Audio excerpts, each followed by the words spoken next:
Hello guys, in this video I'm going to show you how to check GITS on the Pregnancy Plus application.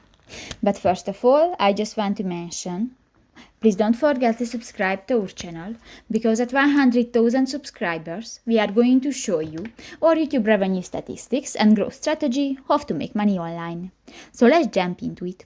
First of all, open the application on your device. New, click to the Me option next to the Baby button at the lower side of the screen, and here you can find the first option, the GITS. Click that, and you can check different GITS about the breastfeeding, childbirth, dad, exercise, diet, medical, and others. And you can check that. For example, click to the first option, the beginner's guide to breast milk supply, and you can check the information. So that's pretty much it for this video, guys. See you in the next one. Bye bye.